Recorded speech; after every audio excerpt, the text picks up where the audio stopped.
It's okay. It gives you some engagement. Hello, everybody. I want to welcome you to our live recording for the Ladies of Wealth podcast. I'm super excited to be here today. Now, before we get started, we're going to be talking about the top 5 ways to make money with real estate investing in 2026.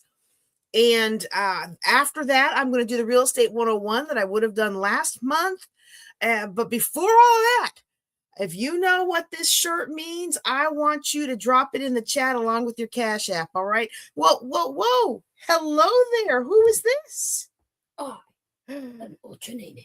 Ultra Nene, and what do you have for us today? Make sure you're in the little one. I have another one of these football affirmations. Ooh. It's just a little happy guy. Happy guy, yeah. And it says 55. Positivity makes the field shine brighter. Positivity. Positivity. That's a new word. Nope. We're not doing that. We're not doing that. Tell everybody what that means to you. What does that mean to you? It means if you are positive, then hang on. My mind is spinning. It's because you're hungry. Yeah. Because Mama made dinner late. Yeah, play better. Okay. All right.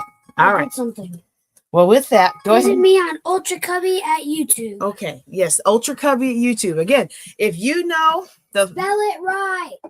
Hey, stop. Not cool. The first person to I don't know what I was going to say there. But anyway, if you know what my shirt means, make sure you drop what my shirt means and your Cash App in the chat, and then we'll send you a little something. But for tonight, we are going to be talking about the top 5 ways to invest in real estate in 2026. I'm very excited about that. And I'm getting all these weird things on my computer. So just bear with me for a second here. I can't seem to figure out why my computer is flashing at me. Okay, I've closed out everything. If you can hear me, give me some likes or love because I'm starting to get a little antsy that maybe I did something wrong. Okay, if you can hear me, give me some likes and loves. I'm just closing some things out, trying to figure out what I did, y'all. What did I do? I'm just closing them all out.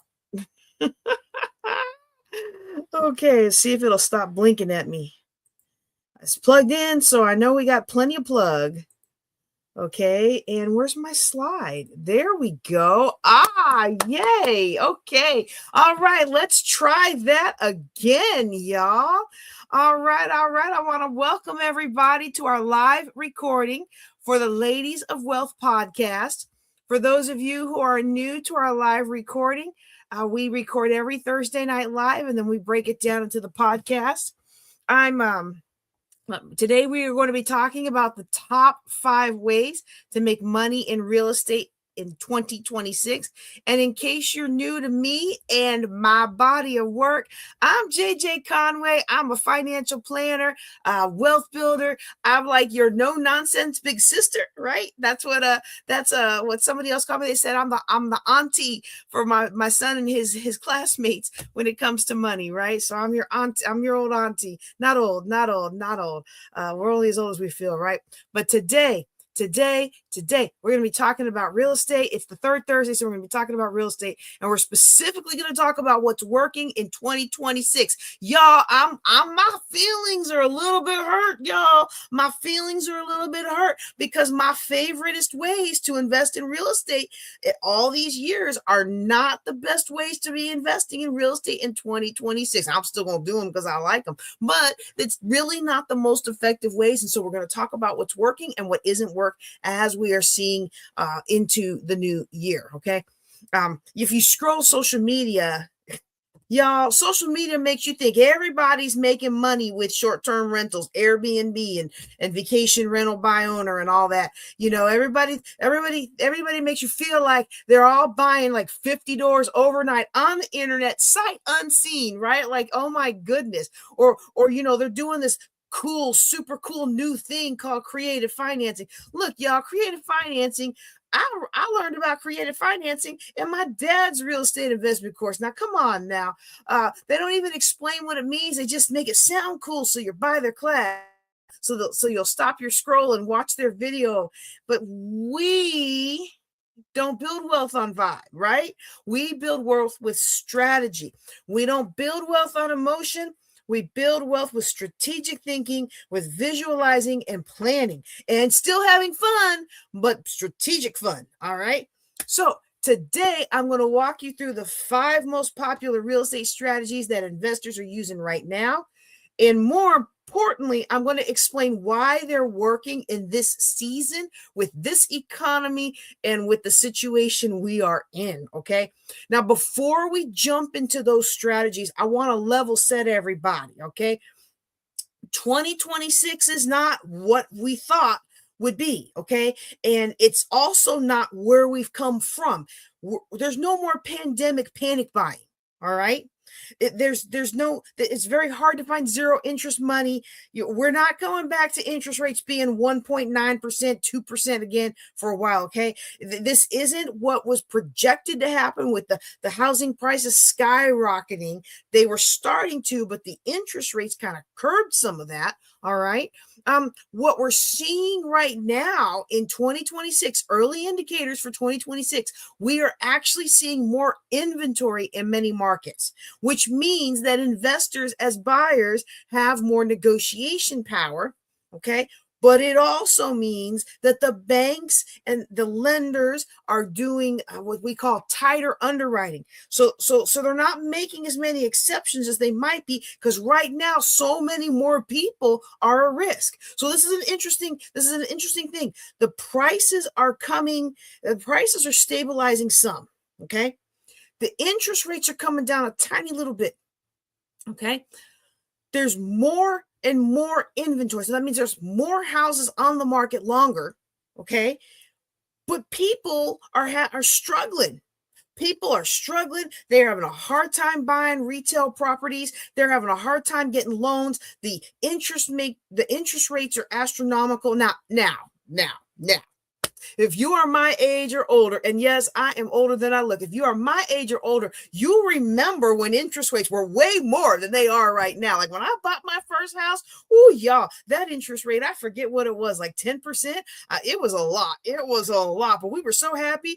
Me and Phil's father, we were so happy to be in a house because neither one of us had ever lived in a house before. So we bought that thing, and we bought it in a good neighborhood too, with a swimming pool in the back. And we spent too much money on that house, y'all. We spent way too much money on that house. But we were 2 captains in the Air Force with no kids. Oh, you better. And then somebody had the nerve. I'm getting off track, but I'm gonna say it. Somebody in that neighborhood when we were looking had the nerve to tell us that we couldn't buy in that neighborhood. No, you're not gonna tell us what we're not gonna do. We bought the best house on the block, y'all, and it was really, really nice. Now, don't do that. Don't let your emotion dictate what you buy. Don't let your ego dictate what you buy. You're going to hear that a lot tonight, okay? Don't let your emotion, don't let your ego dictate what you buy. And please, sir, please, ma'am, do not buy the biggest house on the block unless you just want it, because it was a nice house. I ain't even going to lie. I had a whole fitness center. I had all my stuff, all my books. I had, them library wall. Y'all, loved it. Okay, anyway. People are having trouble buying property, but there's property to be bought. So what's happening is it's creating a better situation for real estate investors who know what they are doing. It's not a good situation for reckless investors who went and took a quick class off of YouTube. I went to YouTube University. We brag about that like it's such a big, wonderful thing. But you know what I hear when I hear you went to YouTube University? I hear you learned the hard way. You got a little bit of insight from somebody who polished off all of the things they did for social media. And instead of spending $1,000 to bring somebody in who knows what they're doing in the market you're investing in, you lost probably $10,000 or $20,000 because you went to YouTube University. And I know, I'm broadcasting to YouTube. I love YouTube University, but I don't want you to play funny with your money. I want you to do things strategically, okay? We're going to talk a little bit more about that. Right now in the market, the investors who are making money, they're being disciplined. They're not just willy-nilly out there, and they're not being desperate. I have seen a rise in desperate investors. Okay. I've seen a rise in desperate investors. Oh my goodness, the good deals have dried up. And as soon as something halfway decent come along, they just snap it up, even though they're almost paying retail price, even though it's got mold and who knows what else going on. Look, y'all, buying an investment property is like dating somebody. Don't just take the first piece of man that comes along. All right. You want to be strategic about that thing because you want to end with more money in your pocket, not less. All right. Ooh, y'all, that's a sound bite. I need to extract that. Okay. Real estate investors in 2026, they're not generally just chasing one magic hack. Okay. So there's a couple of strategies that right now are working in a slower, somewhat more negotiable market, okay, and they are looking for ways to get around the financing friction that a lot of people are experiencing right now. The financing friction of it's harder to get a loan, the loans cost more, and the policies have made it even more difficult, okay? And so when you look at we're going to talk about some investor surveys, both of RCN, I think it is, and Bigger Pockets. When you look at the data and what active investors are actually talking about every day, there's 5 of the 20 that I usually talk about at the beginning of the year. There's 5 methods that are really rising to the top right now. And so we're going to talk about those strategies. Now, let me pause for a quick second. I'm going to talk about all of them after I talk about these 5, okay? Because these 5 is what I was supposed to talk about today. And all of them I was supposed to talk about last month, but y'all might remember my auntie passed and I skipped a couple lessons, okay? So I went home and then I extended my trip and then I lost my wallet. So no, that wasn't happening. I could have taught a class, but it would not have been my excellence of quality, all right? So, what we're going to do is we're going to talk about the strategies today. And if you don't know what they are, stick around because I'm going to cover them all as we record for the next episode. We're going to do that after we talk about the top 5 strategies. All right. So number 1 in the top 5 strategies that are working in 2026 is landlording. That's where you buy and hold a rental. You buy a property, you hold on to it, you rent it out, and it makes more money for your pocket. Okay. That's what it's supposed to do. If you do it right, that's what it's supposed to do. Okay. Right now, if I had to pick one default strategy of 2026, it's still buy and hold. Okay. And so there was a RCN Capital winter 2026. Wait, let me make sure I say this right. Okay. There was an RCN Capital winter 2026 survey. Okay. And they surveyed all these investors. So we're going to refer to that survey a couple times. All right. Buy and hold for rentals was the most common primary investing type people were looking to do. So you're going to want to buy it, rent it, hold it. Okay. And so this is very popular because right now cash flow matters. Now we had some frenzy years where everything was just, going up and up and up, and people were banking on appreciation. Others were banking on the market crashing and then being able to snap up a lot of things. But right now in 2026, what's most important is cash in your pocket. That's why I like being known as the queen of cash flow. I am huge on making sure you have more cash in your pocket. I don't care how expensive or luxurious the property is. If you are losing money every month, unless you are out of debt with a paid for house and you have money to just throw away like that, I don't want you losing money. Now, if you make $100,000 a month and you're losing money on a $60,000 home, well, okay, but you really shouldn't be because you should have just bought it. Anyway, we're not shooting shoulding on people around here, but I just, okay. Anyway, smart investors right now are looking for income. They're leaning back into cash flow as conditions improve, which means you got more inventory in the market, and then you got more negotiating room for the investor. Okay. The rates are starting to ease a little bit, not as much as I'd like, but bigger pockets frames 2026 as just a big tailwind for cash flowing deals. All right. And I'm starting to see that myself, not in the markets that I personally want to invest in. It's still difficult for me to make a cash flowing deal. And it's like, if I can't make a cash flowing deal, I'm not making it. All right. So what strong investors in 2026 are doing, they are really making sure they understand their vacancy rates and incorporating that. One of the biggest mistakes an investor makes with buy and hold properties is thinking, oh, if I do all this stuff right, I'm going to make $100 of cash flow every month. They're not planning because they didn't buy it in cash. If you'd have bought it in cash, you'd be making $1,500, $2,000, $3,000 in cash flow every month. But you're like, oh, well, I'm sophisticated. I don't want to tie up my money. I'm going to use other people's money. Yeah, you're going to lose your money trying to use other people's money.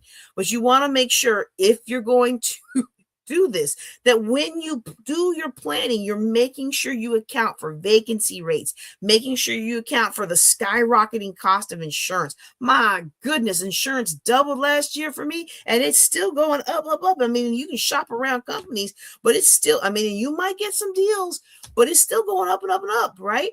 You also want to budget for realistic maintenance. These are the three biggest things that I find that investors don't plan for. They look at the deal on paper and they think, oh, I got $500 every month going to go in my pocket. You have 1 month of vacancy, that's $2,000. That's like 4 months of profit. Poof, just gone.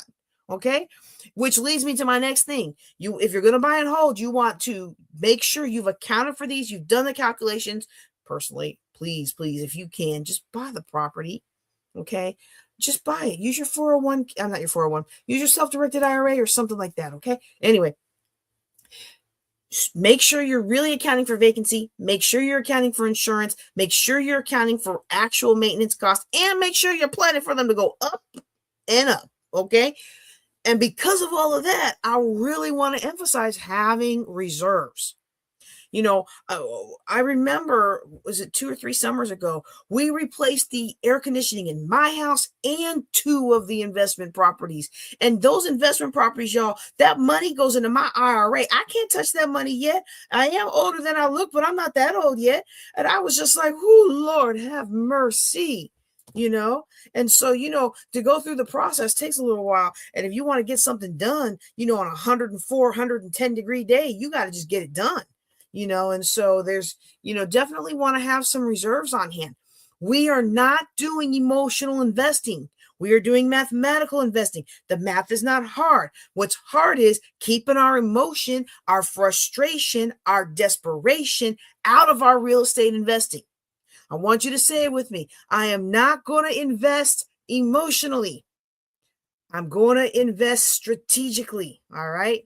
And if you want stability, you got to have a foundational strategy that's going to put money in your pocket and account for the ups and downs and the ebbs and flows of the real estate market. Okay. If it doesn't cash flow, you shouldn't close.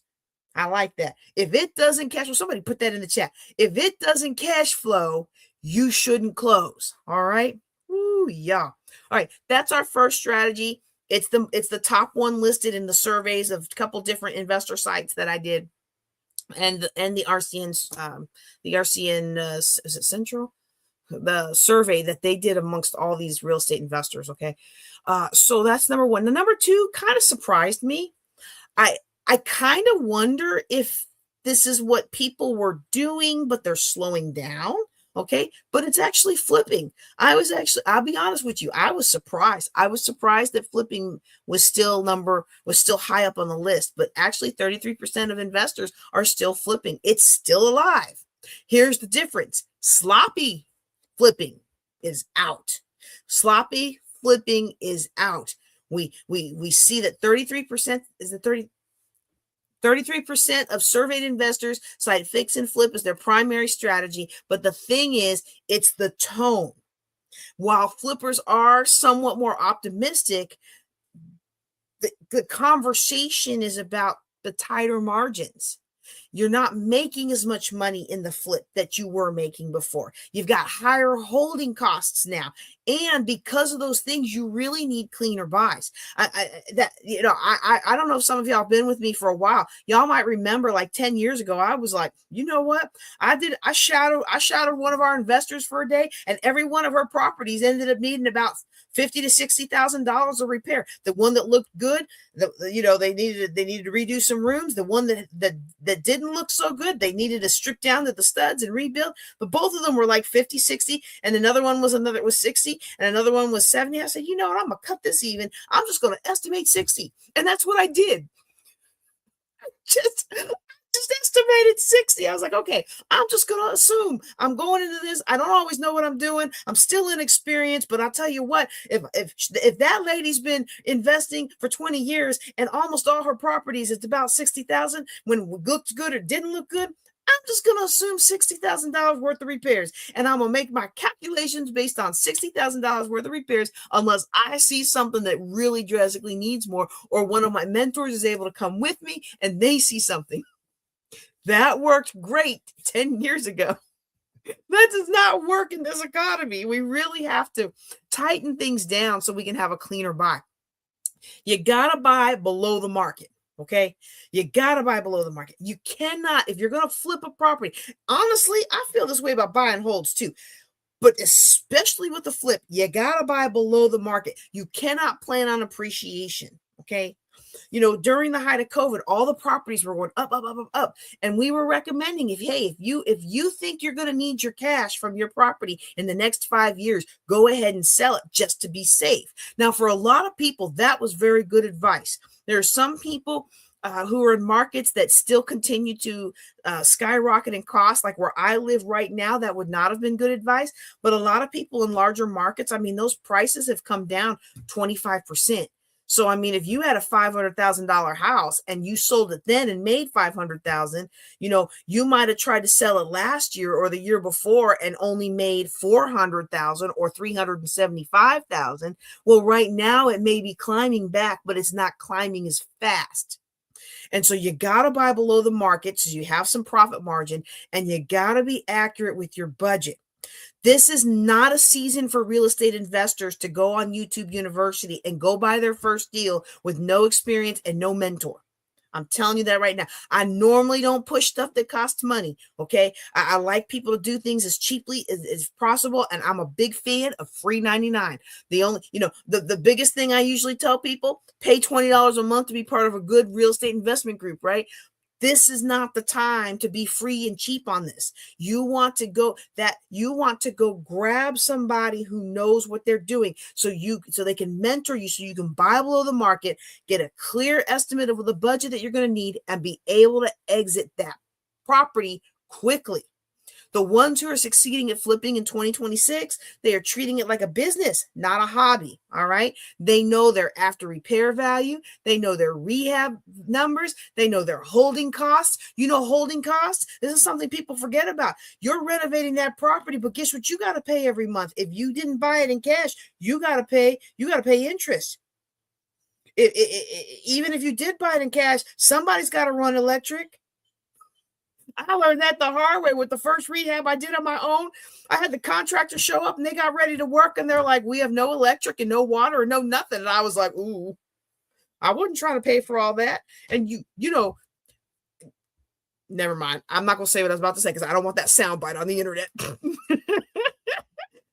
Unless an investor already has some significant experience in that market, whether or not you've done real estate investing, maybe you've done a property appraisal, or maybe you've done home repair, or maybe you're a general contractor or something like that where you have some experience.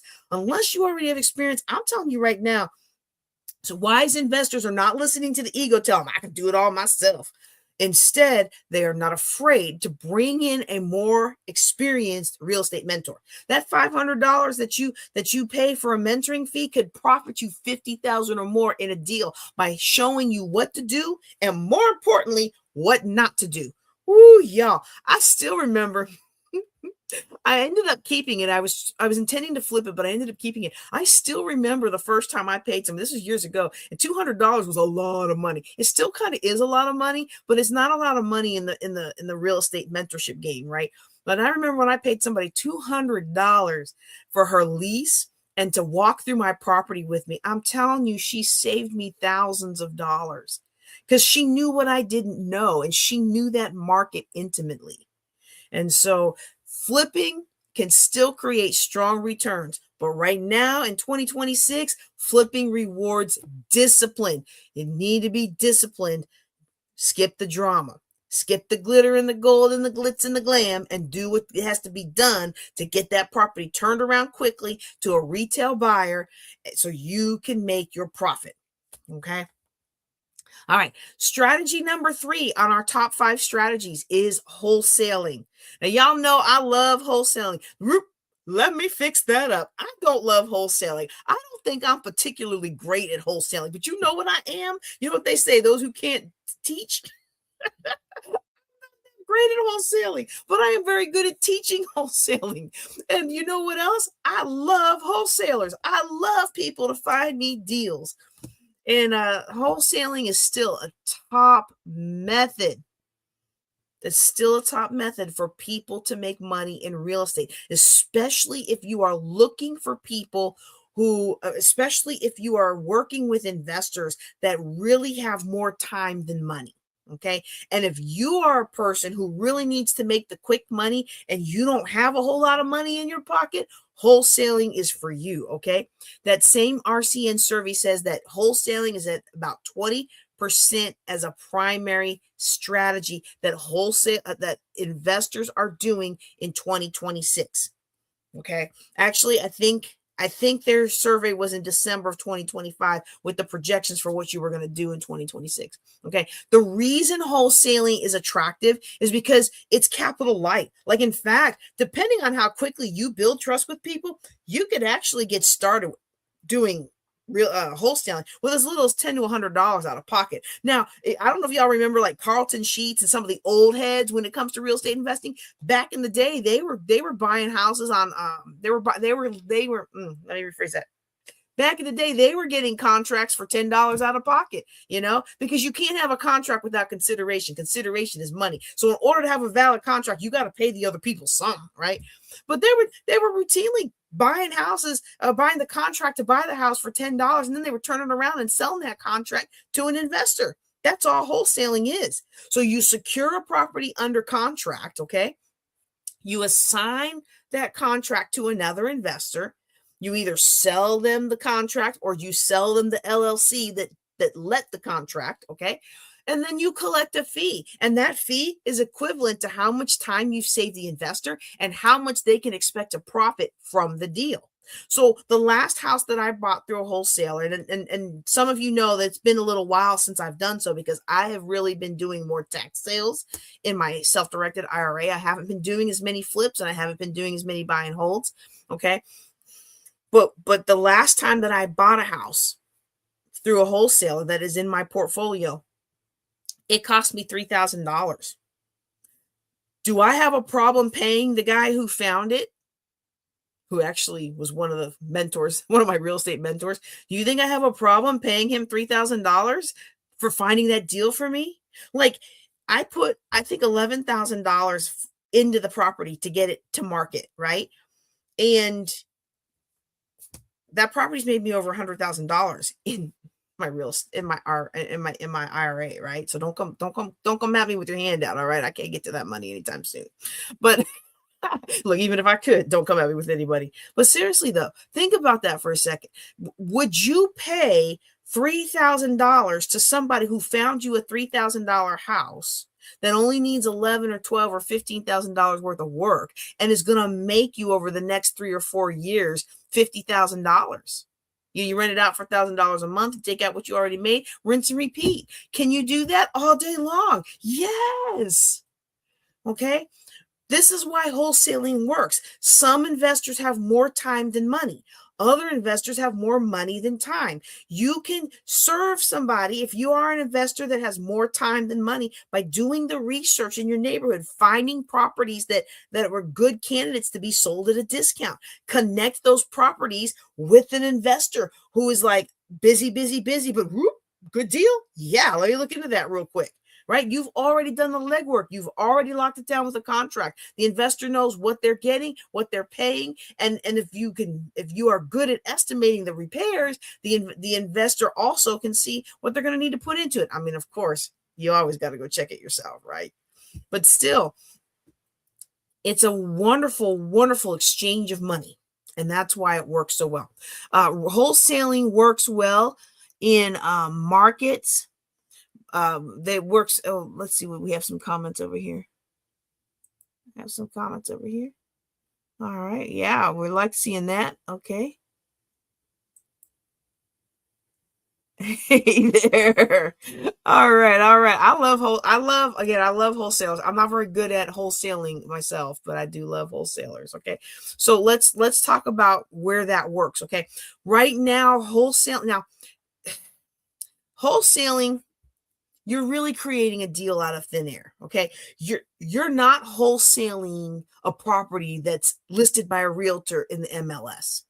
You're wholesaling a for sale by owner. You're wholesaling a vacant property by marketing, to the owner. You're finding deals that way. You're creating the deal. And so the best candidates to find the juiciest deals in wholesaling is going to be distressed sellers. Okay. You're looking for investors that are actively buying. And our wholesaling course, we're going to talk about wholesaling and driving for dollars next month. And we actually walk through how to find active investors, because you don't want to waste your time with people who are just tire kickers. Okay. I have some stories about that, but we don't want to do that today. Okay. You want to work in markets that have inventory challenges, right? So people need to sell, but there's reasons it's hard for them to sell, and investors want to buy, but it's hard for them to find those juicy gems. Okay. So you can stand in that gap. All right. Now, the shift that we have to make in 2026 is, y'all, some states are tightening the rules around wholesaling. Y'all remember I talked in the past about foreclosure consulting and how a lot of states started tightening that down. Like if you advertise to people who are distressed sellers, which means they're not paying their mortgage on time, and you market to them and you say, oh, I can help you get out of foreclosure. I can help you avoid foreclosure. I can help keep you in your house. In some states, if you use that kind of language, you cannot buy the house. You are effectively wholesaling that house to another investor. Okay. And now we're seeing that same tightening of the regulations around the practice of wholesaling itself. In fact, in Florida and some other states, you have to be very, very careful how you proceed, because wholesaling isn't even allowed. Okay. So this is not the Wild West anymore. Okay. Wholesalers are navigating a more heavily regulated environment. Okay. You're going to have more disclosures, licensing requirements. You have to be careful what you say, because in some jurisdictions, you say the wrong thing and now you're getting in trouble for practicing real estate brokerage without a license. Okay. I'm not trying to scare you. This is not stuff to be scared of. This is stuff to make profit with, because it scares away everybody else. Okay. But if you are just getting started and you have no experience, it is essential you connect with a local real estate investing group, a local one. These national ones are great, but if they don't have somebody who's in your backyard where you want to invest, you're not going to get the protection you need to help you navigate these pitfalls. You need someone who can lead you around the pitfalls and give you the wisdom of their experience. Okay. At the very least, if you're going to do wholesaling, you got to understand how contracts work. Okay. If there are some things that you need to disclose that your state requires, you got to learn what those are. And then you got to do it. You got to disclose properly. Okay. You got to operate legally. So where I live in Texas, you cannot do, you cannot rent to own. Well, you cannot do a lease option. I'm sorry. You can do rent to own, but you have to be very careful about it. You can't do a lease option. A lease option is a creative financing strategy I will talk about later tonight. And if you're listening to this on the Ladies of Wealth podcast, check the next episode, okay? Or the one after that. I don't know which of the 2 episodes it'll be on. But that technique, you can only have them on a lease for 6 months, or you have to put them on the deed. And a lease to own a lease option is not the same as owner finance. See, owner finance, you're buying the house from me. Lease option, you're leasing it from me with the option to buy it at a predetermined price to help you plan. That's 2 different animals, right? In Texas, is like, you too many cheatings, too many cheaters, too many cheats. I don't know the right way to say what I'm trying to say, but too many people were getting scammed. All right. And so you have to understand it. So different investors do it different ways. There are some investors that I know here in Texas who they only do 6-month leases. There are other investors in Texas who use other creative strategies to get around that, but still be legally compliant. Okay. And so all those things, like when I moved here, I was across the border in Louisiana. Louisiana does real estate differently than Texas. I got my start in real estate investing in Maryland, and then I moved to Virginia. Every state is different, and every parish or county is different. Every jurisdiction is different. Every country is different. Okay, some countries you can only buy the property for 99 years, then it goes back to the state. Ooh. All right. Wholesaling rewards hustle and systems. Understanding your pricing, understanding what needs to be done in the property, having a system to have properties come into your database, as well as having investors to come to your database, and a way to connect them together. Those are the systems that you need. It's a wonderful, wonderful technique, but your integrity in this area is non-negotiable. We are too cute to be in jail, right? So let's do it the right way. All right, that was strategy number 3. Strategy number 4. I can see I'm getting late on this one. I really thought I could do this one in 25 minutes. So if you're listening to me as part of the Ladies of Wealth podcast, if I don't break this up into 2 episodes, please forgive me. I'm getting better about having shorter episodes, but I don't know that I want to break this one up because it's such a good topic, okay? I'm getting better, though. Just pray for me. Just pray for me. All right. The strategy number 4, y'all, I got a love-hate relationship with this one. It's called private lending. Private lending can be really effective for certain ladies of wealth and a few good men who are in their wealth era. You've worked really hard. You've got these retirement funds. You've provided for yourself, and now's your time to enjoy what you have. But at the same time, you know, because you're wise, that you should still be aggressive in your investing, even in your retirement era, right? And so private lending is actually having a moment in 2026. Who knew it would be having a moment? But yes, because what private lending does is it delivers the loans and the money that's needed for people who can't traditionally get them in this economy. And the reason that people who are in that phase of life where they have the money in their IRA and they're able to direct it in however they want, the reason it's great for them is they're basically like sitting on a capital stack, right? I've got this one out, this one out, this one out, this one out, this one out.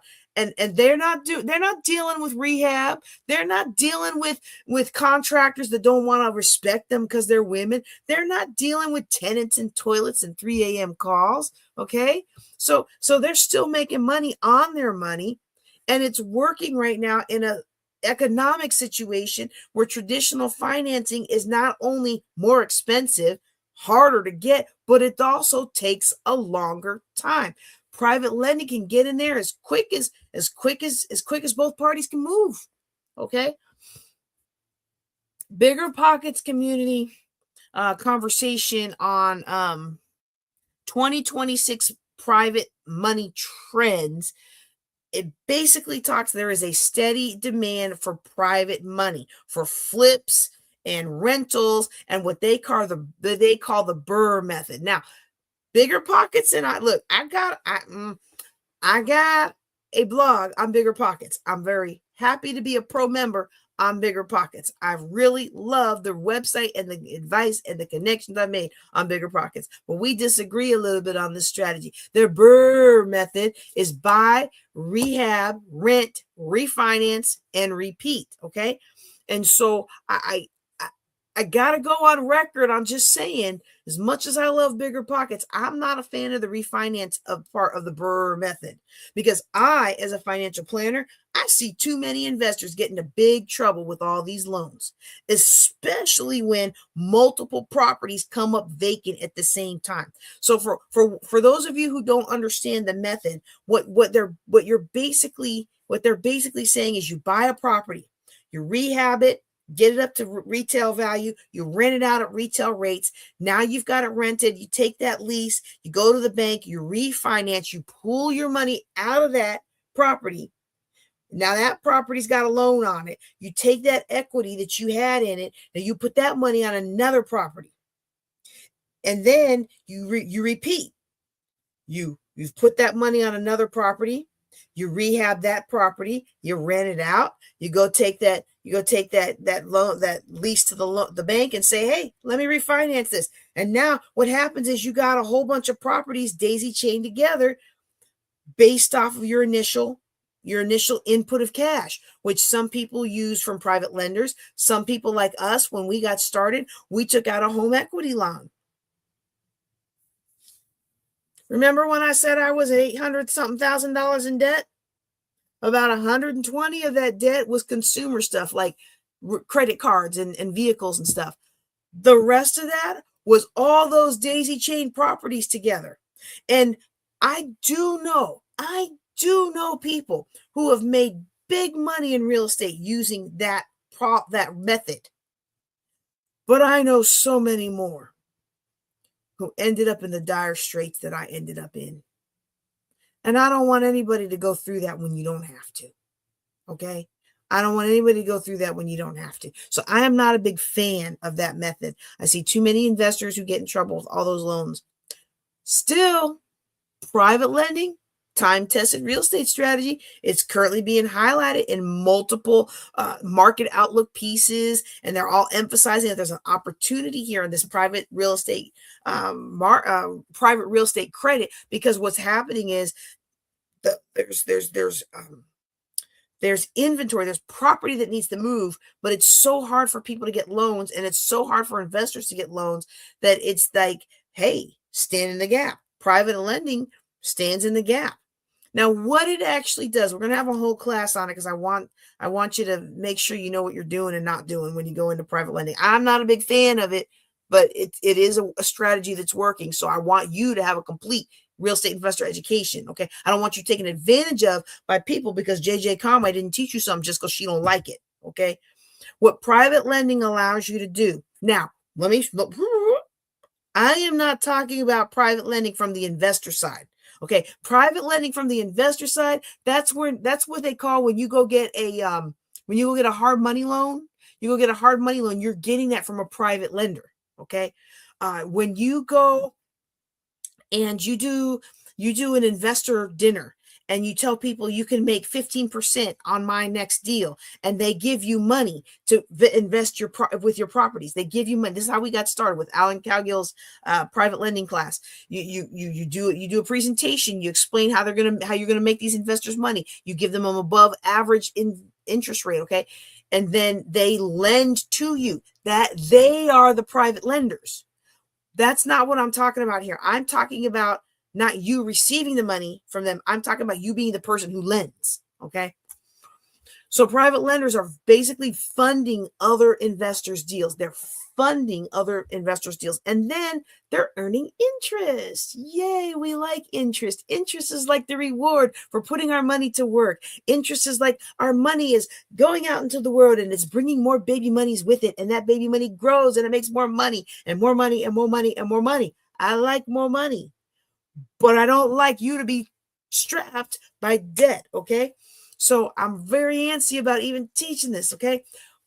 The cool thing about private lending, as opposed to other kinds of investments we might do, is your lending is secured by the real estate. You're not managing tenants. You're not swinging hammers. You're basically the bank. What? JJ, you're saying you would recommend lending for my retirement funds? I thought you were against that. Here's the thing, okay? This is one of those gray areas of scripture, right? Scripture tells me the best way to live is to owe no man. But it also says you're always going to have the poor with you.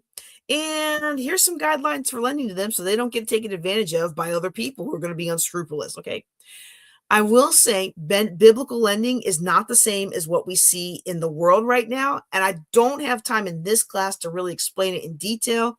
But for those of you who are interested, if I get enough people text me or PM me and tell me they're interested in a biblical lending class, then I will walk you through that.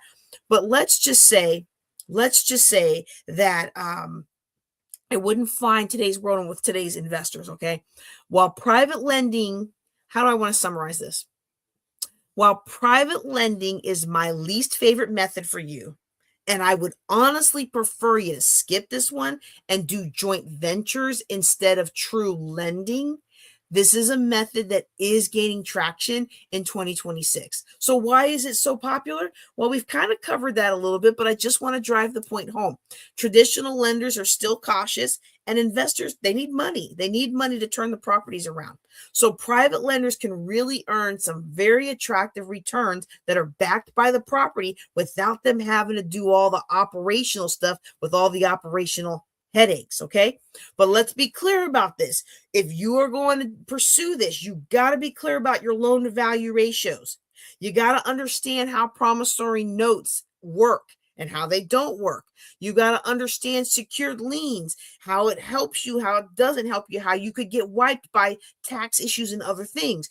You got to understand how to protect against default. Okay, what happens if that investor doesn't know what they're doing or they stop paying you? Which leads to me to my last point on this. You have to know if you're going to do private lending. And again, I prefer joint ventures, but joint ventures, you still got to know this stuff. What makes a good deal? You got to know what makes a good deal because you cannot count on that investor to know what he or she is doing. They might get up and have a wonderful presentation. They might make it sound like they are just amazing. And we always do this and we always do that. And they ain't even done one deal yet. I have sat in people's investor presentations because we were all part of the same investor group and we supported each other to fill the room. You know, there's nothing worse than an empty room. So we all supported each other by filling the room. And I listened to the lies that people tell to get their money, to get other people's money out of those pockets. Okay. You got to know whether or not that deal is solid before you lend. Because this is not give your cousin money because he got a dream. This is structured investing. This is strategic investing. Okay. All right. Strategy number 5 in my top 5 ways to make money in real estate in 2026 is going to be kind of a catch-all, and that is creative finance. Okay. You might have noticed one common theme amongst a lot of the things that we're talking about today is the difficulty that people have getting a traditional loan for whatever reason. Okay. So when the deal won't underwrite with conventional debt, so like the people at the bank who run the calculations to make sure that you're going to be able to pay that loan back, make those payments, when that deal doesn't go through with the conventional method, you know, maybe the buyer's overcoming bad divorce debt, okay, but they've got a good payment history, but the bank doesn't see that because it just goes on credit report instead of manually looking at it, right? They call that manually underwriting. Or maybe somebody's here. We have a lot of this in Texas. Somebody is legally here to work, but they don't have a social security number because they are not a United States citizen. Our country. Now, this is, look, y'all want to change. No, I'm not going to get political, but I am going to say this from a financial standpoint. Y'all want to protect our country. Stop letting everybody from outside the country buy the country.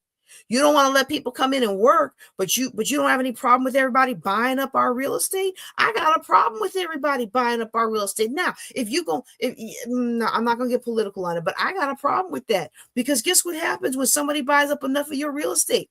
The same thing that happens when somebody buys up enough of your company, they take over. And do I still have it here? No, I don't think I have it here. I think I took it to my office downtown. I got a book that talks about a specific demographic whose plan is to buy and use the laws that allow them to slowly and generationally take over our country. And I'm like, wow, I've already seen them taking over cities.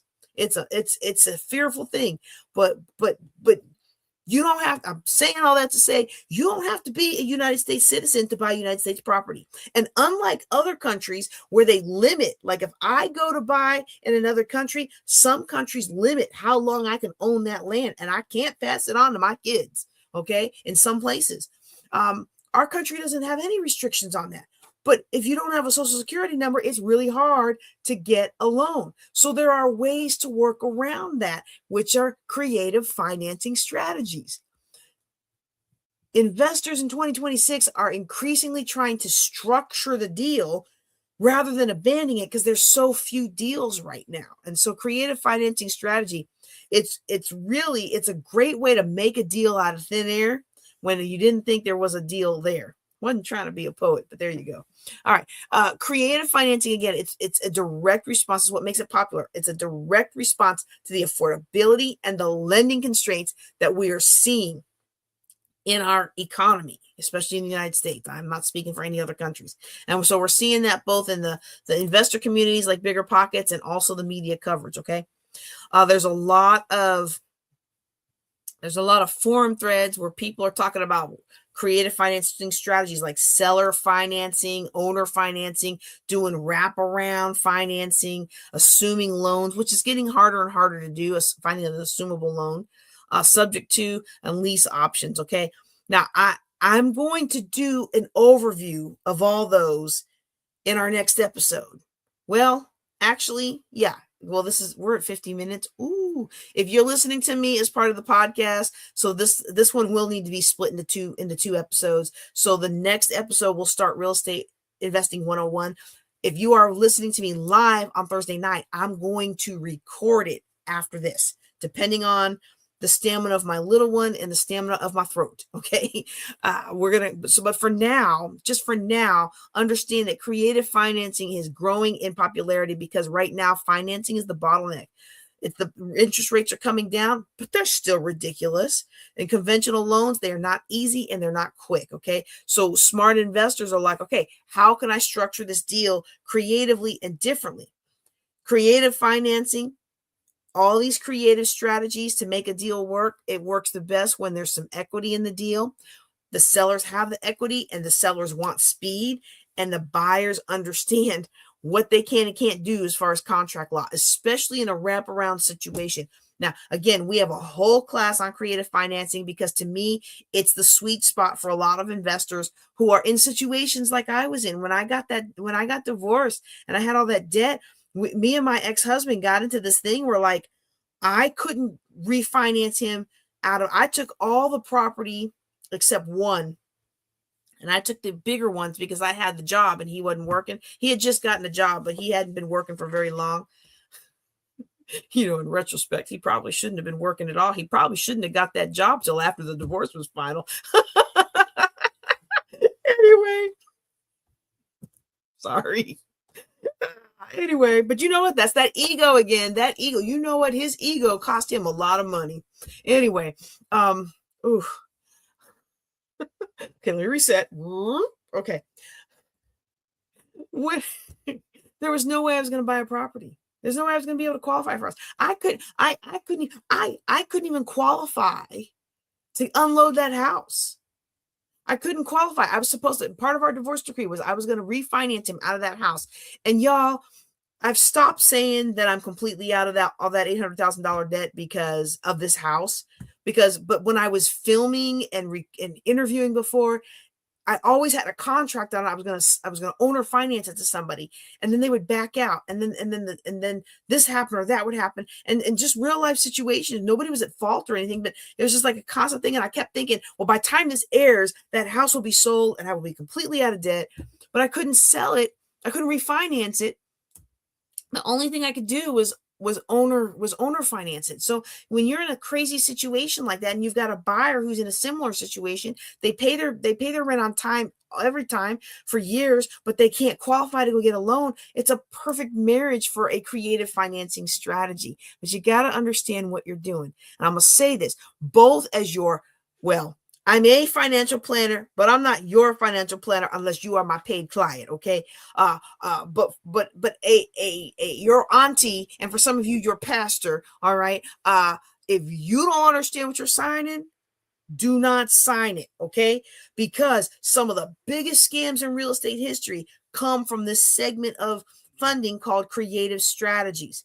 Creative does not mean careless. And if you're interested in a creative financing deal, bring it to our group coaching every first Tuesday. Bring it to a discovery or a private coaching with me, and let's talk about it, okay? Whew, that was fun. That was the top 5. Now, here's some that didn't make the top 5, but I still think are worth watching, okay? One is note buying. This is where I eventually want to get to. I want to get to where I can help people while also helping myself. So it's a win-win-win situation. Like I'm able to buy a note that someone that's not performing for someone else or for a bank. So that takes that bad debt off theirs. I can restructure it for whoever's in the situation to make it more affordable for them. And then I can profit for how I restructure it, because now instead of not paying $1,000 a month, they're willing to pay me $750 a month, right? So for me, that's a win-win-win, and I love the win-win-win. Okay, and so, but it's not right now. What I'm seeing in the investor chatter is that it's just the pricing and the dynamics. It's just not where it needs to be for the bulk. Okay. Which means if you've already been doing it, I wouldn't stop doing it, because you probably got some solid relationships and you're probably able to get the good deals when they come along. Okay. Another one that's surprisingly not as strong as I would have thought was apartments and commercial. Still huge categories, but in order to be the most popular things, that's something that a lot of investors are doing. And apartments and commercial right now, that really is going to depend on your level of investor sophistication, like how experienced you are, how nuanced you are, how connected you are to be able to navigate that commercial space, those apartment rules and regulations. It's also going to depend on your access to capital and your investment landscape. So what I mean by that is, where I live, commercial and apartments are going strong. In other markets, not so much. But where I live, if you put up an apartment, it is almost immediately rented out, because we have a big college here, and that college is growing and growing and growing, and there's a need for housing. There's really a need for single family housing as well. But there's a lot of let me see, how do I want to say it? The community has disincentivized people from building these single family homes that we really would need to grow the community, because we're still lagging in growing our infrastructure. So that's why the apartments, and I don't understand why the apartments are better than the single family houses. I'm still learning all that stuff, right? But that's just the market I'm in. Okay, other markets, commercial is. In fact, I was back in one of my markets that I love to invest in, because I know it so well, and I can invest it from a distance because I know it like the back of my hand. I was just happened to be out there. I go out there every couple of months just to check on things and renew all my business licenses and all that stuff, and pay my taxes and all that stuff. I've noticed so many commercial properties are practically empty. Like if you were interested, now's the time, and you had cash, now's the time to get in there and swoop them up. Okay. But it's just not it's not profiting the most for the inexperienced investor in 2026. Okay. Doesn't mean it won't work for you, especially since the last one in the bottom of my list is actually one of my favorites. I got my feelings hurt. I got my feelings hurt that this was off the top 5 list. In fact, it was on the things to avoid list in the survey. I was like, tax liens, tax sales, and in Louisiana, tax certificates. This one is cooling off, but honestly, I still like tax sales, especially if you live in rural or small towns where it's different. How do I want to say it? It's hard to get people to sell to you. Can I say it like that? In a small town, when you go into a larger market, everybody's dollars are green. You make an offer in the name of an LLC, people aren't taking the time to look up who you are. Do you have the financing? Do you have the terms that seller needs? Is the LLC already made? Done. When you're in a rural community or a smaller community, they want to know who you are. They want to know where you're from, where your kin are from. And that really all translates to, can we trust you and do we like you? Do we want you to succeed, or do we have a vested interest in you not succeeding? So this is one of the reasons I really like tax sales, because my county doesn't do online tax sales. But there are some very nice nearby counties, and you hop across the border to Louisiana, almost all the parishes in Louisiana do online tax sales. Electronic sales is one of the best things you can do for those of us in marginalized people groups who still want to build our wealth, but we find that there are a lot of people who will not work with us, sell with us, give us the deals. Okay. So I'm still a big fan of tax sales. I'm also a big fan of foreclosure sales, which did not make the list this year. It was also in the bottom of stuff to stay away from, which I was surprised at. But you know what? It's happened out that way.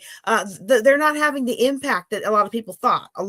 5 years ago, when we were in the throes of COVID and nobody was paying on their loans, I mean, everybody was worried we were going to have this huge crash, because you might remember the banks, they made it so easy too, y'all. They made it so easy. Oh, we're just going to give you a loan.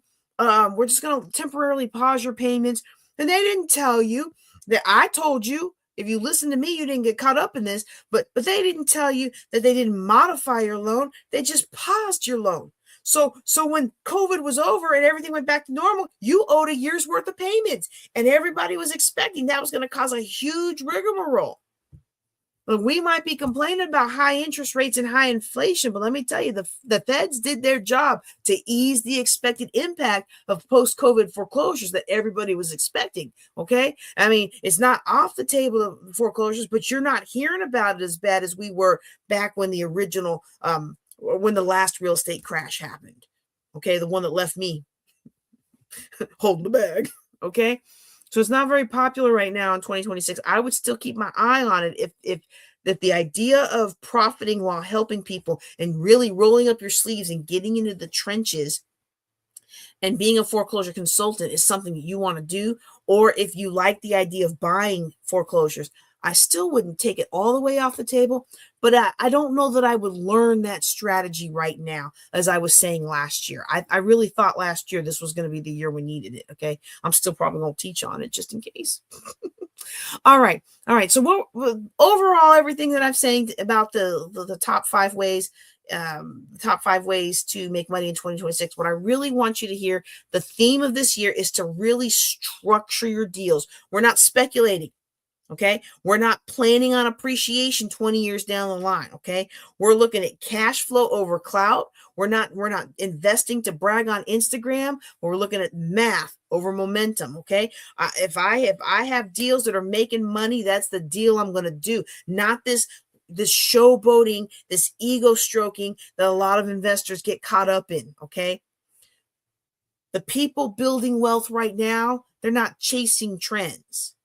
They're looking very carefully at their cash flow, their expected cash flow. They're looking very carefully at all the different variables, vacancy, maintenance, things like that go into profiting from real estate. They are building and maintaining cash reserves so that when something goes down, they can take care of it. Or so that when a great juicy deal pops up, they can just dump some cash on it and close quickly. That's still, oh, do I have my pen? I don't have my pen. I'm going to make some more of them. The Cash is King pen. So if you want one, send me a message. We'll send out a message if you're subscribed to my group. cash is still king. Cash has always been king. Jesus is Lord, but cash is king when it comes to real estate. All right. And so you want to be strategic about your real estate in 2026, and you want to choose a lane, get good at it, get mentored at it if you need to be, and rinse and repeat. Okay. Wealth is not built by dabbling. All right. It's not built by playing around. It's not built by emotion, getting rah-rah, going to the back of the room and spend money you don't have on classes you're never going to listen to anyway. It's built by discipline and repetition. Rinse and repeat. Okay. So as we close out this series on the top 5 real estate strategies that are working in 2026, I want to ask you, I'd like you to tell me what strategy that we've talked about today aligns with the capital that you have access to, aligns with your risk tolerance and how risky and how risk averse you might be. How does it align? How do any of these align with your schedule, your temperament? Not every strategy fits every investor, and there's no prize for doing the most complicated deal. In fact, I'm the queen of complication. Like, I know how to complicate something. I know how to make it more than it needs to be. I like the way my husband talks about it in the band director world. He says, he knows how to East Texas a band. Basically add in a whole bunch of stuff that nobody else cares about. Listen, when it comes to real estate investing, the goal is not to impress the internet. Okay. The goal is not to impress the internet. The goal is to build assets that are going to outlive you, that are going to represent generational, or as some people like to say, dynastic wealth. Okay. That's how we build wealth on purpose. All right. That's how we build wealth together. That's how we establish ourselves as ladies of wealth and a few good men. All right. All right. Now, if you've enjoyed this, I really hope that you will share it with someone else who needs clarity around real estate right now, especially if they've been burned before. I want you to bring them to me because I know what it feels like, and I know how to climb out of it, and I know how to turn it around and begin to prosper. Okay. And if you want deeper trading on structuring wealth wisely, please stay connected to the ladies of wealth. Okay. We're not chasing money. We position for it. All right. And I will see y'all next episode when we talk about 20 plus ways to make money in real estate investing. Yay. Okay. If you are watching me live, Thursday Night Live, I'm going to take a quick break to just get a drink and stuff, and I'm going to call up my slides for the Real Estate Investing 101. This is what I would have done. This is what I would have done last month, except I went home for my auntie's funeral, and then I extended my trip, and then I lost my wallet, okay? And so that's what we're about to do. I'm going to call up the slides. I know my little one is getting tired, so I will probably go through this a little faster than I normally do. Okay. Just give me a second to reset. Hold on. You're so snuggly. When I first wrote this class, you were just a little baby. This class, this class. This one that I'm about to pull up. There we go. Yep. I wrote this class. Now, I had another version of it before you were a baby, before when it was just me and Bubby. Not right away. No.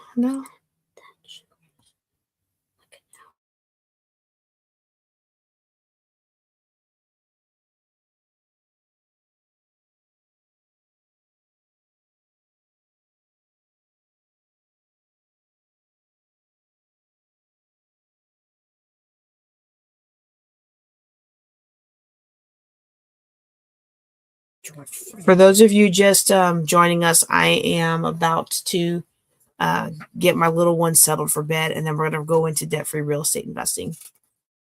We just finished our top 5 ways to make money in real estate in 2026, and now I'm going to do an overview of all the different ways that I recommend people get started in real estate investing. Just give me about a minute.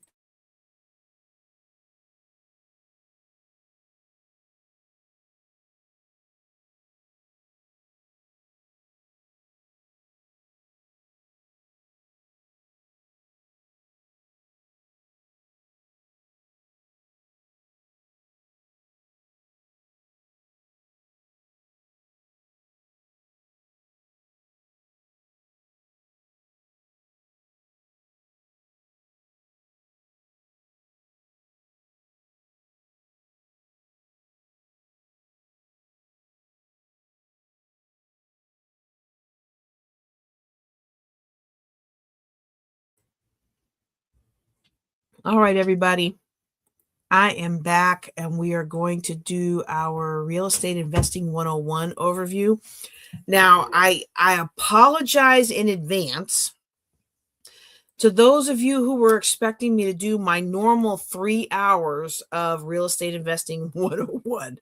Okay, we just aren't going to be able to do that today. And what I'm going to do is I'm going to beg your indulgence and your prayers, because of all the family, all the funerals that I've been attending, and all those kinds of things. I'm going to ask for your grace. And if you want to know more details than what I'm covering tonight, I'm going to encourage you to go out to my YouTube channel. Okay. I'm going to encourage you to go out to my YouTube channel and watch last year's version of this. It hasn't changed that much. Okay. The only thing that's changed in our training is that we have new announcements because we have new speaking engagements coming up. Okay. And so I think my little one might want to snuggle. So I'm just going to double beg your indulgence. If I can get back to the StreamYard screen, let's hide that. If I can get back to the StreamYard screen, I'm going to, oh, that's why I couldn't get to it. I was clicking the wrong thing. I'm just, let me just come on. Okay. It's just been a crazy season and my little one wants to snuggle. And so I really, that's not going to look cute. I can still teach, but though some of y'all remember when he was a baby, he would cry and cry and I'd have to pause the class and go get him and then nurse him. And I'd be teaching, nursing him. And then he would just snuggle and sleep. I guess he's just used to that. But I'm going to keep the slides on. If you want to see my smiling face, teach this. If you want more details, go out to YouTube. The last 2 years I've taught it, I think it was like 2.5 to 3 hours. Okay. And so we're not going to do that today. But if you are interested in the longer version, we can get you the longer version. Okay. If you have a question, I can get you into our group coaching and why does my, okay, as I was saying, we can get you into my group coaching, and I just realized instead of the group coaching, it's the link for Finally Write Your Book, which is one of my oldest classes and most successful classes that I have. So all this time I've been advertising it, and I'm not going to change it because you know what? It's late. Yeah, I appreciate y'all so much for being with me on this journey. And if you're listening to me as part of the Ladies of Wealth podcast, I appreciate you for being here. I'm going to try to get this down to one episode, which is really tough because usually I take like 3 hours to teach it, but I'm going to just hit the high points. Okay. And if I can get to my slides, let's see if I can get to my slides now. Okay, here we go. Some announcements. If you're not familiar with the class, I use this class as a fundraiser for our Global Youth Initiative. So if you screenshot anything, if you really like the class, please send us a donation, even $5. Not only are you helping us, but you're actually creating a shift in your energy. Okay, you're actually creating a shift in your energy with regards to money. When we let go of money and we let it go to bless somebody else, our hand is now open to receive. So you can PayPal, Cash App, you can Venmo, all of those things is Queen of Cash Flow. That's me. Okay, I do have 2 quick announcements today. We are I don't know how to say it. We've had some copyright issues, so the podcast has kind of been paused for a couple months. It's like there's always a reason to pause it, right? But we do have episodes that have been built. I just try to push them out, but we're trying to get the music and all the stuff correct. But you can now go out to ladiesofwealth.com and click on apply, and you can be on the podcast. Also, I want to give you 2 calls for speakers. We are going to have a Ladies of Wealth one-day mastermind in the end of May in Houston. It's going to be the weekend of 30 May. The time and the day, whether it's Friday or Saturday or Sunday or however we're going to do that, is to be determined. Okay, it's most likely going to be Friday, or it may be a shorter session on Saturday. but I'm kind of leaning towards a full day during the workday on Friday. Well, we will see. Okay. That's going to be in Houston in May, the weekend of the 30th. That is an in-person only. We are not accepting speakers virtually for that one because we really want to build that intensity with people in the room. Juneteenth is going to be in Tulsa. I just signed the contract for one of the rooms at OSU Tulsa. The main conference will be Thursday, June 18th. We will meet and greet for something fun on the 17th that evening, Wednesday evening. Friday, June 19th will be the Black Veterans Brunch, and then participating in the Tulsa Juneteenth festivities. I already submitted my thing to sponsor the event that Tulsa is already holding. And as many of you know, we like to dovetail with the events in the town that we're in. And this one just happens to wonderfully fall perfect alignment with our conference. So I'm very excited about that. If you're interested in speaking at either one of these events, go ahead and email your speaker one sheet to queenofcashflowusa@gmail.com. We are going to begin soon our first Saturday of every month classes. We are negotiating the rent for a training center here in Stephenville, and we will still broadcast, but we are going to start doing the in-person, in-depth workshops like we used to do back when we were in Louisiana. Okay. I think most of you know who I am. One of my big things that I really care about with real estate investing is that you invest in debt-free methods. I don't like people to get caught up in debt the way I did when I started real estate investing. Okay. Real estate investing is one of the best ways to grow or maintain wealth in the United States. I'm going to show you 20 plus ways that you can profit from real estate investing, whether or not you ever even buy the house. Okay. So that's very exciting. Let me go ahead and call that slide up now. I've got on here, for those of you who are listening as part of the podcast, I've got 20 plus ways to profit with real estate. Those methods are bird dogging, wholesaling, lease to own, deal making, foreclosure consulting, subject to, virtual assistant, and ancillary services. Okay.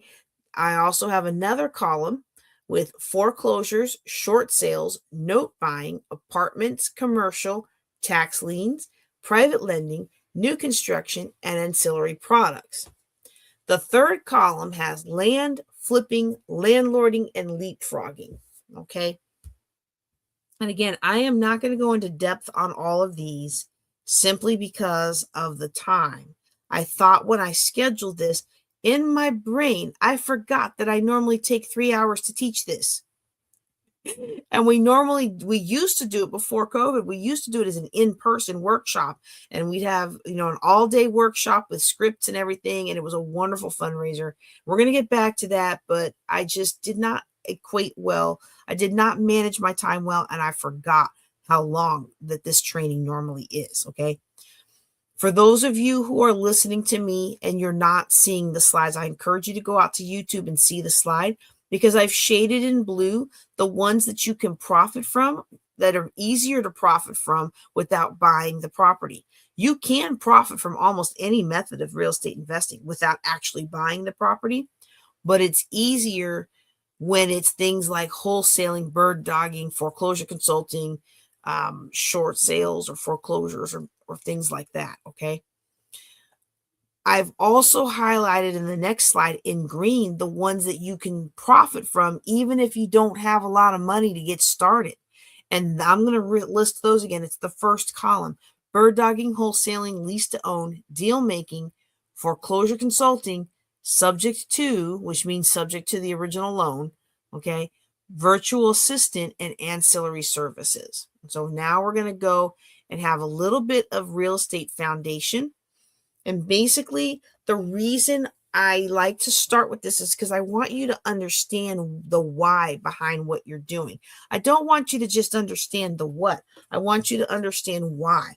And so it's very, very sound wisdom to make sure that you diversify when it comes to real estate, right? That's what we want to do. We want to diversify.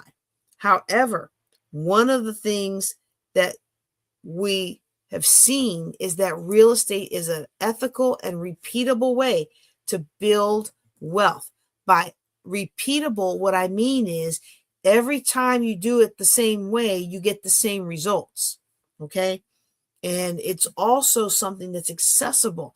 It's something that everybody can do. So some business ventures are very personality dependent.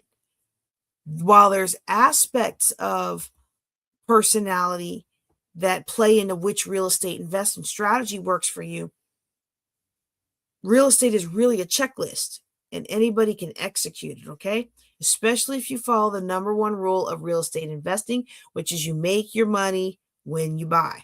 You make your money when you buy. We're not waiting for appreciation or some future goodness. You make your money when you buy. Uh-oh, where'd my slide go? Uh-oh, let me get it back. Let me check my StreamYard. My computer is going really slow, y'all. I hope you guys can see that, okay? Okay. Yeah, it's there. Okay. Let's go back to it. You make your money when you buy. All right. So if you can get a property, and these are getting harder to find in today's economy, but they're still there. If you can find a property at 70-80% cost of value, it will make you money. It is a very simple concept, but it is not easy. And those properties can get really hard to find. Okay. So we talked about this a little bit in the last episode. If you have more time than money and you don't have any savings or your credit is no good and you're not really familiar yet with how to profit in real estate, then I recommend people in those situations start with bird dogging and wholesaling. Okay. Bird dogging is basically finding properties. Bird dogging is basically finding properties for other investors. And in some places, you really can make money just by finding the properties. Okay.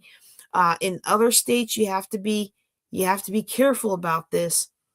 And I am not as much of a big fan of bird dogging as I am wholesaling, because there's no guarantee you're going to get paid. Now, when I first got started, I actually paid my bird dogs whether or not I bought the property. I paid them $5 for finding an address that they thought would make a good prospect to a property to buy directly from the owner. And I would give them $25 if they did the research to give me the name, the phone number.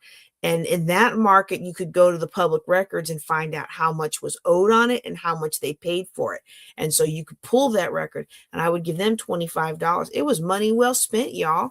But then I became a realtor, and then I couldn't do that no more. I couldn't do that anymore. All right. Wholesaling is like bird dogging, but it takes the extra step of actually locking down the purchase price of the property with a contract. So bird dog might find an empty house. They might even reach out and contact the owner. They might do the research to find out who the owner is, contact them, make sure they're the actual owner, make sure that the phone number and the address and all that stuff works. But what a wholesaler would do is take it another step further, get them to agree to sell the house, and then get a contract for the agreed sales price of that house. And then the wholesaler can take that contract and they actually assign it or sell it to another investor. The wholesaler doesn't buy the property. You don't actually close on the property. You get paid for finding the property and negotiating the contract. And so you got to be very careful about this, because you don't want to trip up and get in trouble for practicing real estate brokerage without a license in jurisdictions where that's a thing. Most jurisdictions, it's not a thing, but it is a thing in some. And you want to connect with local investors to make sure you avoid those pitfalls. Tax sales is one of my favorites. It's kind of listed in the investment world right now as not something that's great for 2026, but that's okay. If you already know what you're doing, just keep doing it, okay? The way tax sales work It's because when people don't pay their property tax, the county still needs to pay the cops, the schools. They got to keep the roads running. Okay. And so one of the ways that jurisdictions get that money is they use tax sales, and they make it attractive to investors because you get to possibly own the property if the owner doesn't redeem it. You as an investor pay the tax. If the owner doesn't redeem the tax, there are methods for you to acquire the property and make it yours. Okay. There are so many different ways to do tax sales. I'm going to talk about 3 of them on the next slide. Okay. Tax liens in properties that do tax liens, when you pay the tax for that jurisdiction, you get a lien against that property. If the owner doesn't redeem, if the owner doesn't pay not only for the tax that you paid for them on their behalf, but also the legal fees and any interest that the county or parish is promising you, well, you can get that by foreclosing. You foreclose, so you're basically forcing the sale of the house so that you can get your lien satisfied. And if nobody pays for your lien, if nobody bids high enough to do that, well, now you get the property. What usually happens in this situation is if there's a mortgage from the bank will bid on it and the bank will buy the property rather than let you wipe their primary mortgage. Okay. Another form of this is tax deeds. Okay. And so what you do here is you're actually buying the house. Now you first start off paying the tax. If you bid super high on it, you might pay a high bid premium for the tax, a little extra fee. And, but then you don't actually, you do get the deed to the house, but then you get, I got them mixed up here. Actually, I say that I take that back. I don't know if tax deed states always do a high bid premium. Tax lien states do a high bid premium in states where you bid on a purchase price of the house. So you're going to pay the tax now, but later on you end up paying the county for more of the house. So that there's nuance there. I'm sorry. I'm not going to go into all the details at this moment. Okay. But there are some nuances there. Let me make sure I cover Louisiana. Tax certificates, you get part ownership. So like a tax lien, I might get 24% interest rate and I get a lien against the property. Well, in order to get my money back, I got to foreclose. In a tax deed state, I'm getting the deed. The property's mine. I can evict after the redemption period. Okay. In a tax certificate, I don't necessarily get the whole property, but I'm not getting a lien. You're bidding in Louisiana. It's the only state that I know that does this. You're bidding how much percent ownership you want of the property. And I used to bid 1% because I just wanted to get it. And the first person to 1% gets it if there's a bidding war. And now I'm kind of like, you know what? Y'all can have that bidding war. I want property. I don't want just interest. I want property. So I tend to bid 100%, but sometimes you end up being 39%, 45%, 55%. I've got one property I'm 4% on, So these are different ways that you can buy into a property, but each one of them has different methods you're going to use to actually acquire that property if the owner doesn't redeem. Okay. New construction is just what it sounds like. It's a new house. Okay. And new house, new commercial center, whatever it is. There's 2 different ways that you can profit with new construction. The first one is not as popular as it was when I started out in real estate investing, because back then realtors weren't always associated with new construction. A lot of new construction back then was sold directly by the builder, or maybe they had a sales team. And what you would do is you would put your deposit on the property and then they would build it out. And as they were building it out, other people got attracted and wanted to buy in, and your equity would rise before you even closed on it. And so you might put $1,000 down, and then by time it's getting close to time for you to close on that property, they're almost done building it. Now the properties are $10,000 to $20,000 higher.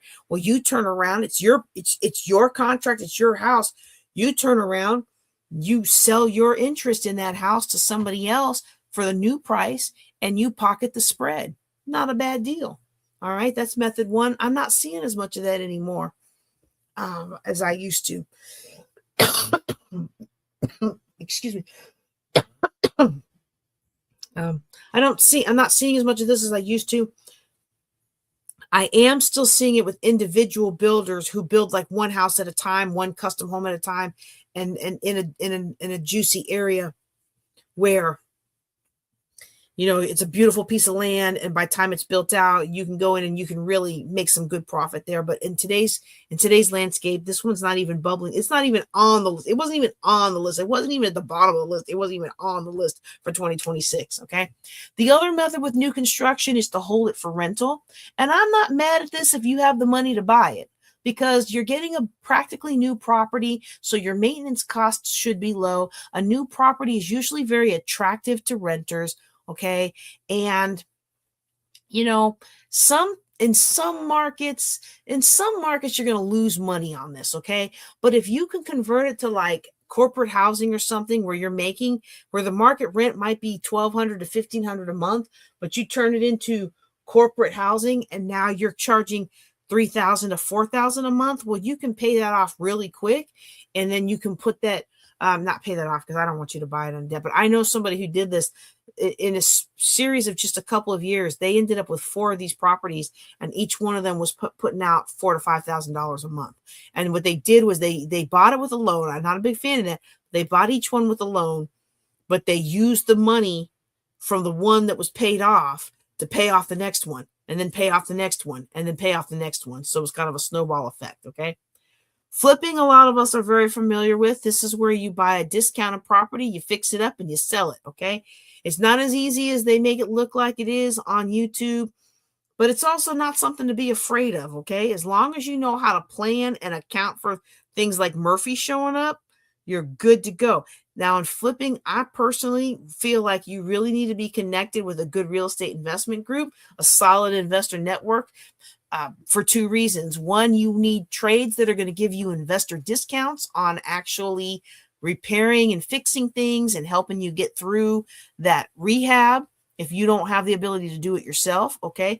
And then the other thing that you need is you need an end buyer to buy it, or a investor that you can sell it to them, not quite at retail prices, but at a little bit of a discount. But they would rather you take the brunt of all the work and give them a rent ready house, and so they're willing to accept less profit. Okay.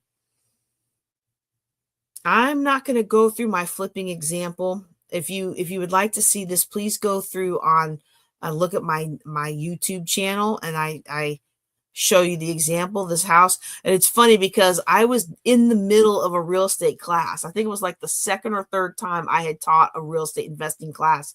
And I was going through and analyzing this deal with the person that was taking the class. And I didn't tell them it was my deal.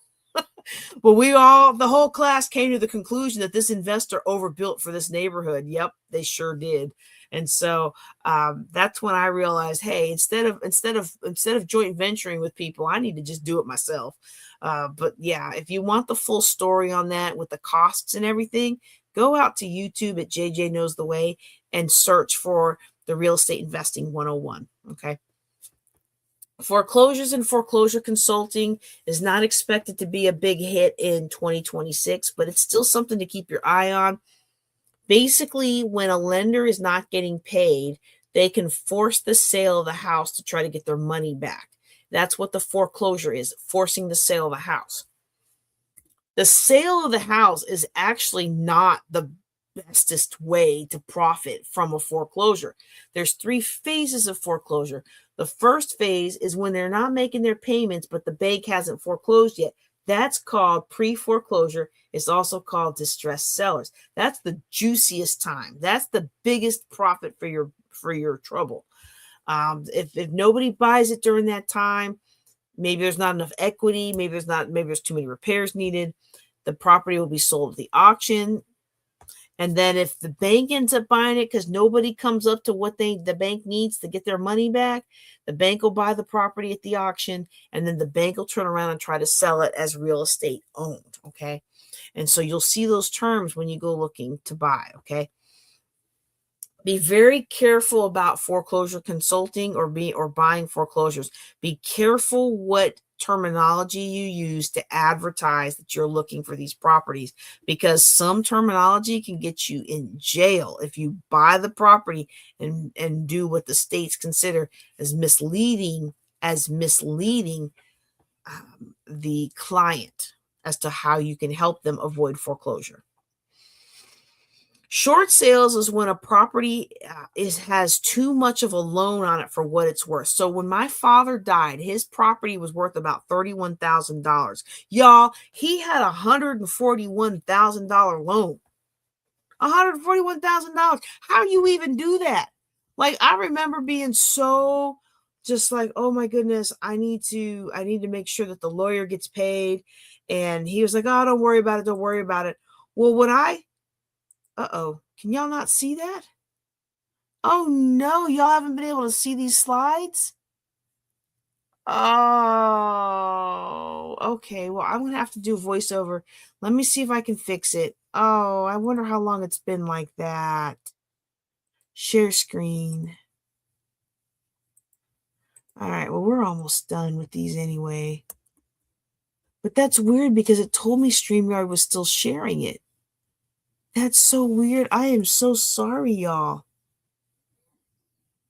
Okay. All right. Well, I'll just have to add it to the voiceovers. If I get a chance to edit it, I will. For those of you who are listening as part of the podcast, you get a benefit because well, that's actually not really, sorry. That's not a really good benefit. I was going to say, for once, y'all come out ahead of the people who are watching on YouTube, but I find it's two different audiences. So when I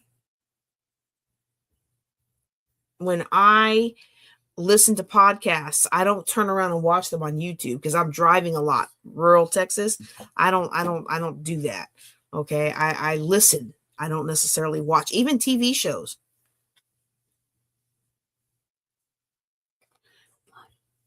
Okay, I think the whole world just heard that.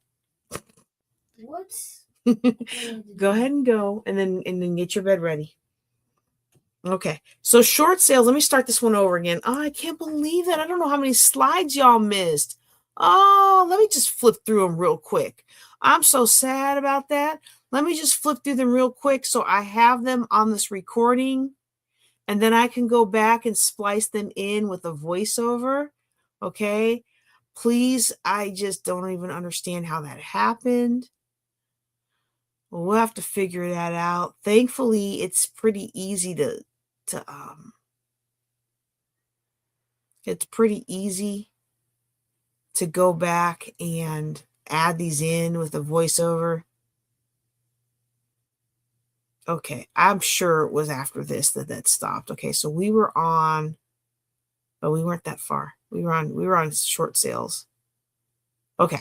All right, let me just make sure one more time. Yep. Okay, it's there. Okay, so what a short sale is. Short sales is when you have a house or a property that you owe more on than the property's worth. So when my dad died, his house was worth, like, I could put it in the market and sell it for about 31, 32, maybe 33 if it was fixed up, but it had roof issues and had some other issues.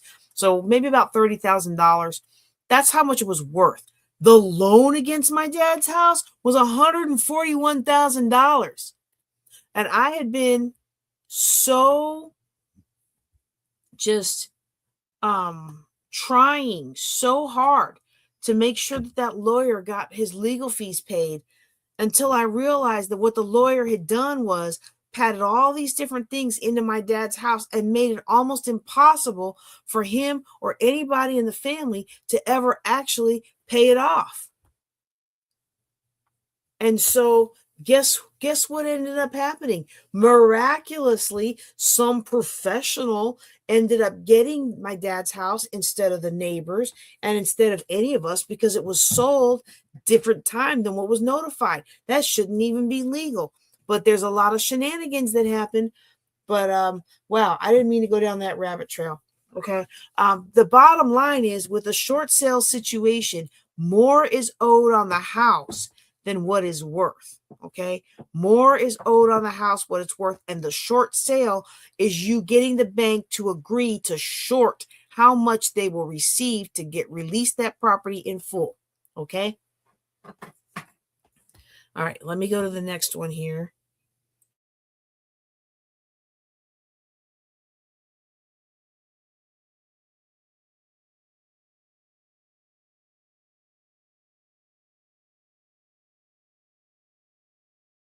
Oh, okay. You can just, okay.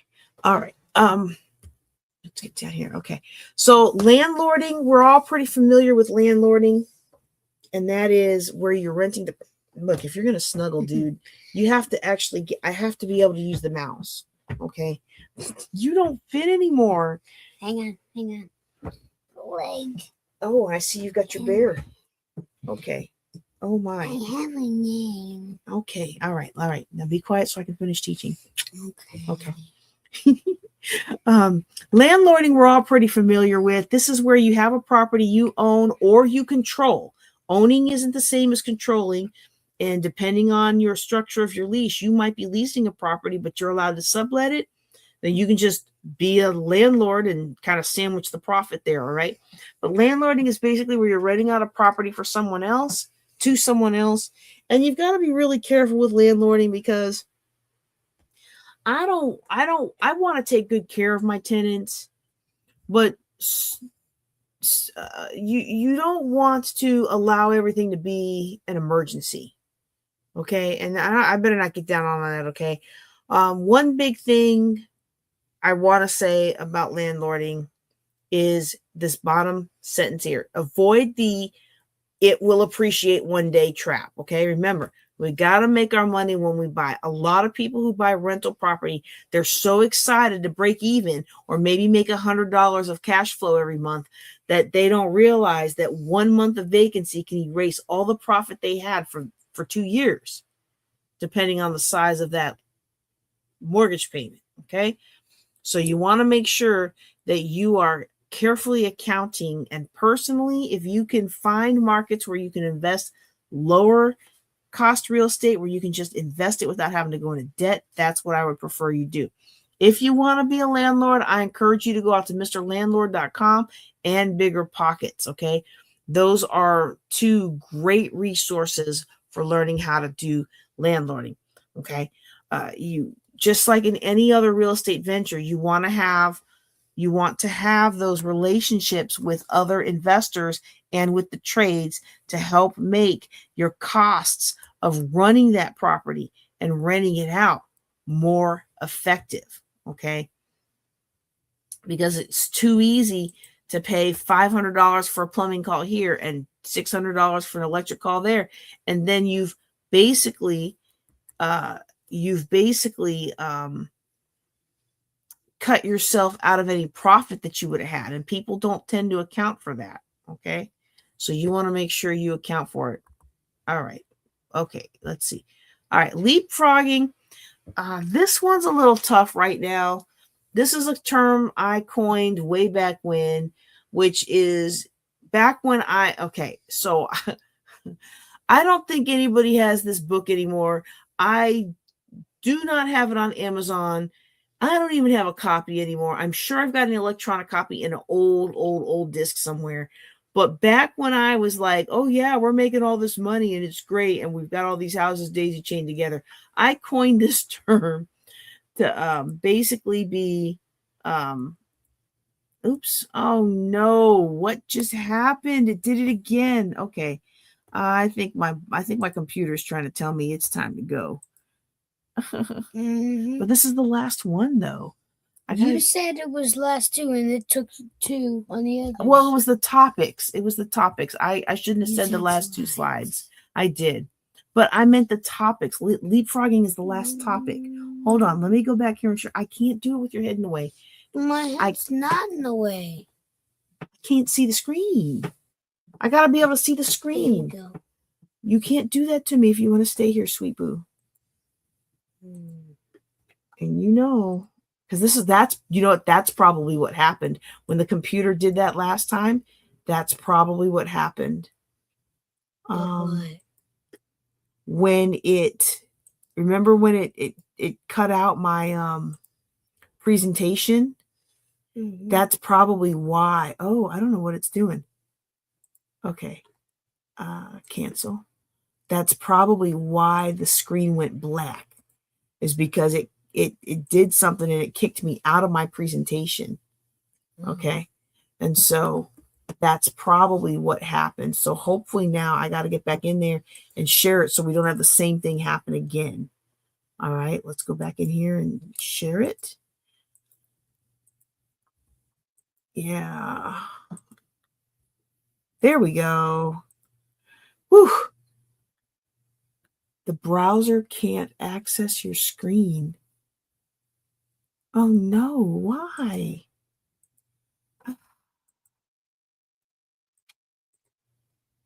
Share. Nope. It's saying nobody, nope. All right, y'all. Well, it looks like we're not gonna be able to do this because it's not letting me bring the slide back.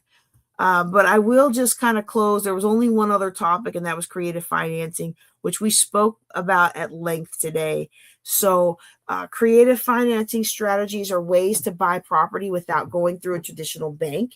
They include things like rent to own, lease options, taking over somebody else's loan. Yes, people who need to move in a hurry will let you simply just take over their loan. Things like that are called creative financing strategies. Almost anything you can come up with, as long as it's legal, is something you can do. Okay. Commercial right now is not a really great investment because in most markets, apartments and land aren't doing very well. Where I live, they are doing well, but that may not be your situation. So that's a region by region and city by city dependent. And then land is also a great way to make money in real estate, but it's slow money. Okay. And unfortunately for many investors, one of the reasons that you're trying to, let me just put it back on me. I don't know what happened to my slides. But one of the reasons that you are trying to get into real estate investing in the first place is so you can make money, not lose money. Okay. So you're trying to make money, not lose money. And so when you buy land, unless you're buying it in cash and unless you have something to do with it, it's just sitting there. And it kills me when people are like, oh, yeah, I'm going to pay on this land for 20 years. And when I retire from the Air Force, I'll have this beautiful piece of land.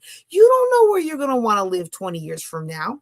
Now, if you have the money to buy a land, I'm not saying don't buy it, but that cash flow for over 20 years, you could have been doing something else with that money that might be a better fit and more profitable. Okay. So I'm really hesitant on people who buy land with payments, unless, I'm really hesitant on that, unless you can use it to dwell on while you're paying for it. I'm just not a big fan of that because to me, the only real investment that you should be paying on is the one you're living in. Okay. So, your house that you're in is an investment, but you're going to have a mortgage a lot of times. Okay. Sorry, I'm a little off kilter because my slides now. But let's see. I think that's everything. Just make sure that when you're investing in real estate, you make your money when you buy. Okay. Don't get lured into these false traps of other people's money and daisy chaining properties together and try to do all these really cool, sexy, esoteric strategies. All right. Do look at the math and make sure the math works. And if the math is overwhelming to you, connect with someone like me. You can go to our group coaching calls every first Tuesday. You can submit questions anytime and I'll answer them when I have pockets of time and send you back a video with your answer. Like, get somebody in there on your corner, on your side to help you do this without falling into the pitfalls. There's a lot of places that are outstretched us. Okay. When this one's Wallace Wattles. When Wallace Wattles wrote The Science of Getting Rich, okay, when he wrote The Science of Getting Rich, he talked about how it's probably too late for you to make money in the airplane or he wrote that it's probably too late for you to make money in steel because all the Rockefellers and all the people who did the steel industry have already done it. It's probably too late for you to profit from the railroad. This is what this guy wrote. He wrote The Science of Getting Rich 100 years ago, right? He said, but there's this newfangled thing called the aeroplane, and it's projected that this aeroplane is going to even be able to fly all over the world. That's the industry for you to start getting into, okay? There are industries right now. We've got crypto. Nobody really understands it. Very few people understand it. We've got AI. Very few people understand it. Those are blossoming new technologies that you could learn about. But let me tell you something that was around when he wrote that book, and something that's still around today, and it's going to be around until Jesus remakes the earth, and that is real estate investing. So if you get a little overwhelmed with all the AI crazy stuff, well, guess what? People who are running AI programs, they need a place to live. People who are running, the massive data centers and stuff like that, they need land to rent on. They need land to buy. You can be proactive. You can be and figure out where the land is. You can be proactive and figure out where you want to, where the towns are growing, where the colleges are up leveling, and build apartments or build single family homes. Or you can start quietly going and tax sales in small markets where people aren't really paying you much mind and the big investors haven't gotten there yet. You can go in there and you can make some money. Real estate has been here for ages. It will continue to be here for a long time. Now, if Jesus come back tomorrow, all bets are off, because you got about 7 years left, right? But real estate has been here for a long time. And if you're overwhelmed with other ways to make money, don't miss out on this one. Okay? Maybe everybody's not going to be an AI programmer here, right? You know, I really like Justin Burns' AI class. If you're on my mailing list, he's launching another summit next week. So I want to send you out something on that. You know, phenomenal class, because I don't know that AI is going to rule the world, but people who run AI definitely going to rule the world, right? And I want to be one of them. I want to learn. I want my children to be them. If the Lord delays is coming, I want my children to be in that. All right. But maybe that's not your thing. But real estate could be your thing. People are always going to need a place to live. Now we can talk about population and blah, blah, blah, blah, blah, blah. We can talk about those things and how to do it the right way, but it's something you can do, something you already understand. And the math and the extra, like if learning how to do AI is from here to here for you, well, you're already familiar with real estate. Okay. So real estate is just a little jump up. Okay. All right. I'm going to go ahead and close out for today. If you're listening to me as part of the Ladies of Wealth podcast, I want to thank you for listening to this episode. I encourage you to go back to the previous 2 episodes where we talked about top 5 ways to make money in real estate in 2026. And if you were listening live and you had that big blank of slides that I didn't realize weren't showing, then I encourage you to go watch it when we re-release it on YouTube as a podcast, because I'm going to go and splice in the slides. And I'm going to do the voiceover with the slides so you'll have the full picture. Okay. But thank you. I'm actually shocked so many of y'all are still on, because I was like, when I saw that big old black screen, I was like, oh no, I lost everybody. But you're still here, and I appreciate you so much. I hope this has been a blessing for you, and I hope that you all will take care and be blessed.